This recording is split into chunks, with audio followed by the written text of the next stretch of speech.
How to determine if my pump should be set for 115 or 230. Hello and thank you for using this service. You need to remove the cover and check the wiring on the pump.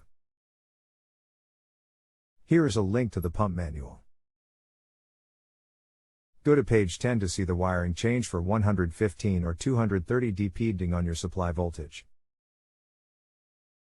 There are good instructions on the change with pics. Click here. All I ask is that you rate my assistance and tips are greatly appreciated. I know how to change it. There is a diagram on the pump. My question was how to determine which setting I should use. I have a single breaker in the main panel as well as a single breaker on the outside of the house. If it is set on the wrong setting, would it do what I have previously described?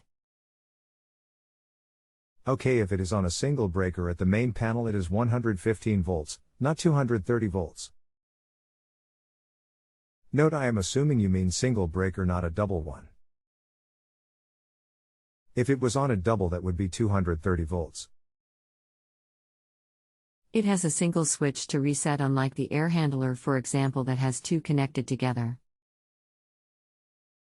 However, it is as thick as the double breakers, just it only has one switch. If it is as wide as a double breaker, then it is 230 volts. Most of these pumps would be wired 230. Now, if you are still not sure, take your electric panel cover off and check the breaker. If you see two wires going to two posts on the breaker, then it is 230 volts. Jerry is a great pick of a 230 volt breaker wired in the panel. It is the top left breaker.